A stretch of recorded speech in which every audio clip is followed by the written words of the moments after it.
kuya. Pero sino bang Kiarang yan? Ang daming may pangalan na Kiara. Pero meron po kayong kilalang Kiara. Oo, pero sino nga pong Kiara? Anong apelyido niya? Ang daming may pangalan ng Kiara. Baka kapangalan lang ng kaibigan ko yan. Ayon sa natanggap naming tip, nag-aral kayo sa parehong high school nung Kiara. Sir, public high school po yun. Ang dami nag-aral doon. Hindi ko naman maaalala lahat ng pangalan ng mga estudyante doon. Angel has a point. I mean, she's not expected to know everyone. Kumikilos lang ho kami ayon sa nakukuha naming tip. Sino po ba kasi yung nagbigay sa inyo ng tip? Bakit ako kinukunik dyan sa pagkamatay ng dati kong teacher? Hindi pa po namin pwedeng i-disclose ang pangalan niya. Nasa early stage pa lang po ang investigasyon. At kailangan po namin protektahan ang seguridad nila. Pwes, nakuryente po kayo.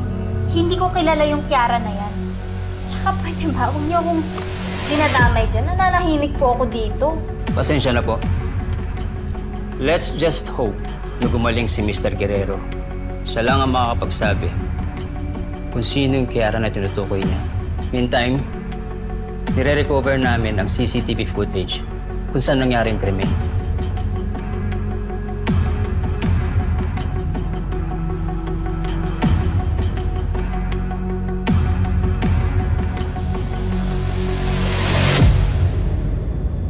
Ay, naku, ito na nga. Mga chismosa. Hoy, hindi naglilinis kami dito. Asus, wag nga ano.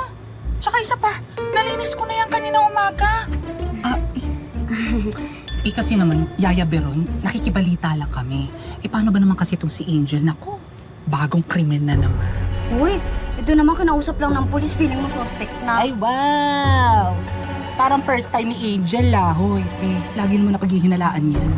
Ay naku, hanggat walang matibay na ebidensya laban sa kanya, wala siyang kasalanan. Sabi nga ni Ma'am Vanessa na magaling na lawyer, you are innocent until proven guilty. Well, sabi din sa isang kasabihan, kung may usok, may apoy. Kung may baha, may ulan. Kung kumulog, tiyak, kikidlat. Awat na. Lalabas din ang katotohanan.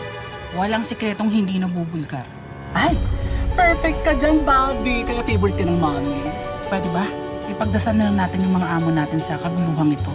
Ang Diyos na lang talagang makakatulong sa pinagdadaanan natin.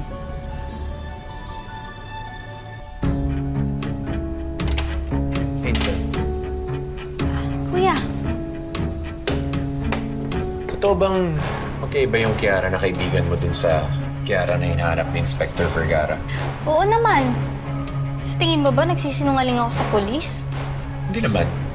Nagtataka lang ako. Bakit kasi ikaw yung ituturo ng mga nagtip sa polis? Naku kuya, baka nalito lang yung mga nagtip sa polis. Pero sigurado ako na ibang Kiara yung hinahanap nila. Palagi ba kayong nagkikita ng best friend mo? Minsan. Hindi ko pa kasi siya nakikilala eh. Hindi ko rin alam yung itsura niya. Naku kuya, mahiyain mo si Kiara. Well, just in case, I'd like to meet her. Gusto ko rin naman makilala yung mga tao sa buhay mo. Si Angel, ang tagal-tagal na natin magkakilala. Wala ako alam sa past mo. Sige kuya. Pitin ko lang to.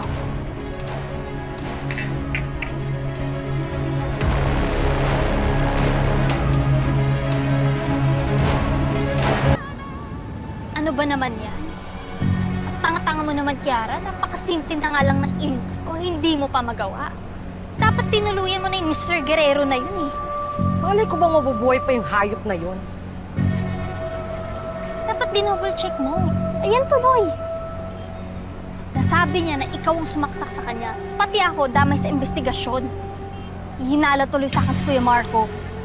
I-deny mo lang ako. Aba, magagawa ako. Mapapagod lang sila kakahanap sa akin dahil hindi nila ako makikita. Kasalanan ni Vanessa yan. Magsasabuatan sila magkakaibigan para mapahamak ka, para mabuko ka. Malamang sila yung witness na sinasabi ng mga pulis. Bad shot tuloy ako kay Ma'am Sil. Tapos ang init pa na mata sa akin ni Kuya Marco. Kailangan mong gumawa ng paraan para mapagtakpan yung paghihinala nila sa'yo. Gumawa ka na eksena kay Vanessa. gawan mo ng paraan para mapalayasin si Vanessa sa bahay ninyo. Sirain mo yung plano nila magkakaibigan laban sa'yo. Pag napalayas mo yun si Vanessa sa bahay ninyo, mawawala yung tinik sa larangan ng